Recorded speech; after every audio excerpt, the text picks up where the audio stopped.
Hi friends, welcome to my channel. My name is Leila.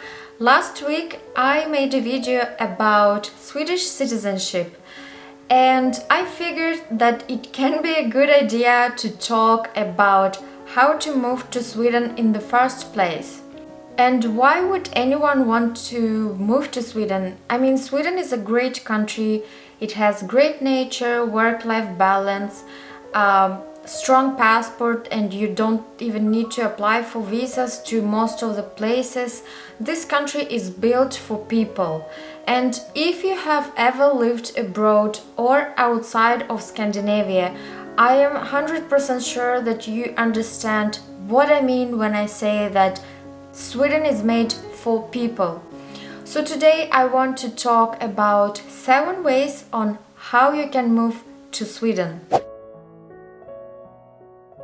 The first one is that you can get a residence permit as a family member to someone living in Sweden. This person who lives in Sweden must either be the Swedish citizen or have permanent residency here in the country. Your spouse and children under 18 years old are considered your family members. The second way to get a residence permit in Sweden is by getting a work permit.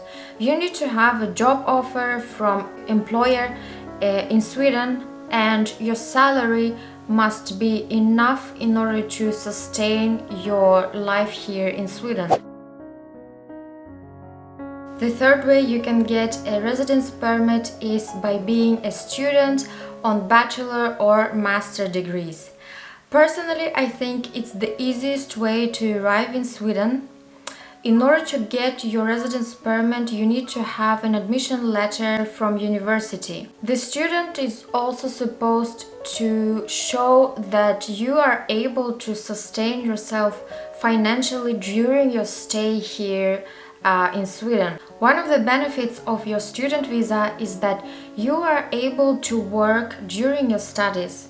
I actually have a friend who came here for master's studies, and during our summer holidays she succeeded to get a summer internship at Spotify, and after that she succeeded to secure a full-time job at the company. So it's really good that Sweden allows to work while studying. You can get a residence permit as a PhD student as well.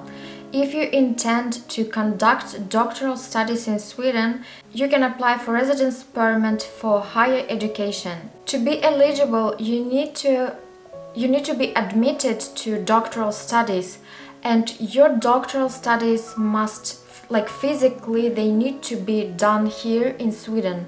And of course, exactly as with student visa for bachelor and masters, you need to be able to support yourself during your stay here in Sweden. In my opinion, this way of staying in Sweden is very hard.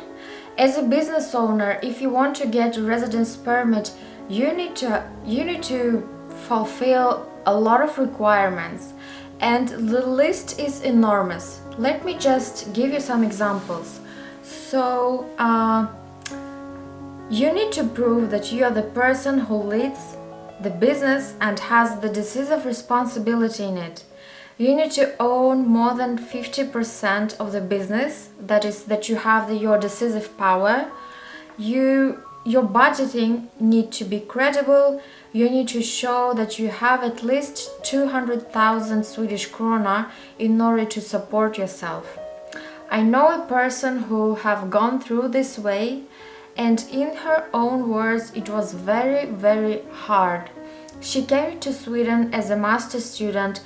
She met her boyfriend here, who is not Swedish. He was also an international student.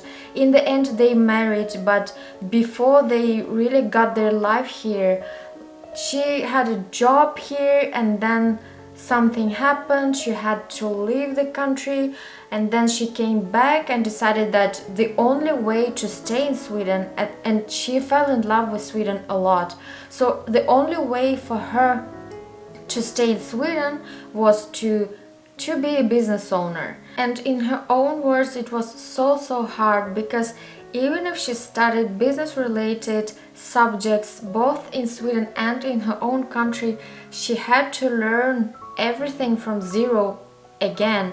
Like, for example, how to write business proposals, how to plan the finances, how to plan your business budgeting, like everything related to this, because the Swedish Migration Agency required every single paper and every single number on everything.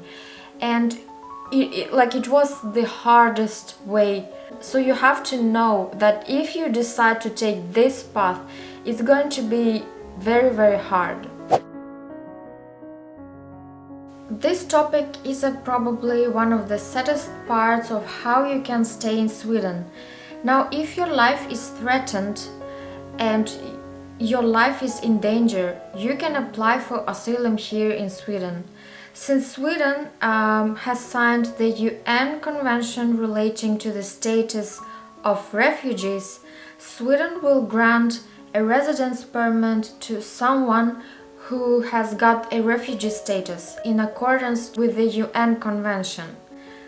Now, many rules and conditions apply to exactly this asylum part, because every single case is investigated separately. There is no single answer on who gets the refugee status and the asylum here in Sweden, because it's such a difficult topic, so everything is like personal.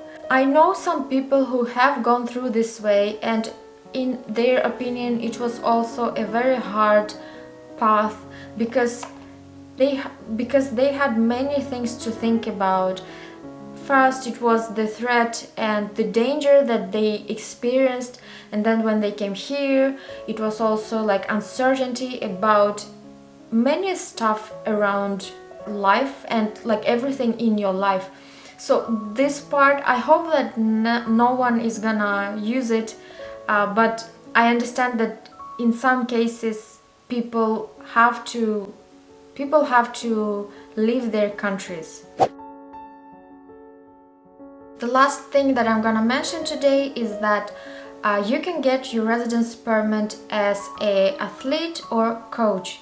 You need to have a written contract with a club that is a member of Swedish Sports Confederation, and your salary must be at least 40,300 Swedish krona before tax. This was my last point, as I already said.